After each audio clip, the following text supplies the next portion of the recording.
আমি আসলে বলতে গেলে গাবতলী গরুর হাটে আমার জীবনের প্রথম আসা। তো এখানে আইসা এই যে গোলাপি কালার, তো এরকম কালারের মহিষ আমি আমার জীবনের প্রথম আজকেই ফার্স্ট দেখলাম, আর দেখি নাই।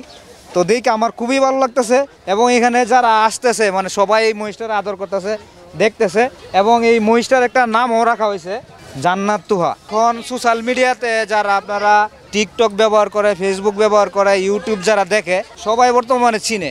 আর জান্নাত তুহা আপনি ভালো কিছু করেও ভাইরাল হইতে পারবেন, এবং কেউ নেগেটিভভাবে ভাইরাল হয়, কেউ পজিটিভভাবে ভাইরাল হয়। তো জান্নাত তুহার যে ব্যাপারটা, এটা হয়তো আমার বলার কিছু নাই, অনেকেই জানে, যারা আমাদের মতো ইয়াং আছে সবাই জানে, সবাই এদের ব্যাপারটা জানে কিভাবে এরা ভাইরাল হয়েছে। আসলে এইসব টিকটকার যারা আছে, এইসব যারা সোশ্যাল মিডিয়াতে ভিডিও তৈরি করে, এইসব ভিডিও তৈরি করার কারণে মানুষ এখন ভালো ভিডিও দেখতে চায় না। কন্টেন্টের বিরুদ্ধে আমি মানে একমত, আমি এগুলো চাই না যে মানুষ এগুলো দেখুক, দেখে ওরে দেখে দেখে আরো যুব সমাজ, আরো তরুণ তরুণীরা নষ্ট হইতেছে।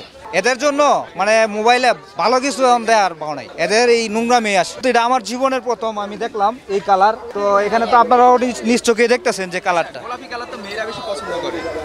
হ্যাঁ গোলাপি কালার মেয়েরা পছন্দ। এটা কি আসলে তাদের জন্য আনা হয়েছে কি? এখন তাদের জন্য আনা হয়েছে। এখন কোনো আপুরা যদি থাকে আপনাদের ভিডিওর মাধ্যমে, আপুরা এই যে এই মহিষটা দেখেন, দেখে যদি পছন্দ হয় তাহলে আপনারা আসতে পারেন গাবতলী গরুর হাটে, আইসা দেখতে পারেন। যে যদি আপনাদের পছন্দ হয়, দামে দরে মিল পড়ে, তাহলে আপনারা মহিষটা নিতে পারেন। উপহার আমার তো সমর্থ নাই ভাই, যদি থাকতো তাহলে আমি দিতাম। এর থেকে বড় আর কি হয়? কোরবানির ঈদে যদি এরকম একটা জিনিস, এরকম একটা পশু যদি কোরবানির জন্য নিয়ে যাওয়া হয়, মেয়েদেরকে আপুরা যেহেতু গোলাপি কালার পছন্দ করে, আর ওনারা তো আসে, আইসা দেখে, পছন্দ হইলে দাম কম আর বেশি। বাংলাদেশে তো টাকাওয়ালার অভাব নাই, অনেক টাকার মালিক আছে, যারা বেশি বেশি টাকা আছে, যাদের সমর্থ আছে, কোরবানির জন্য নিতে পারে।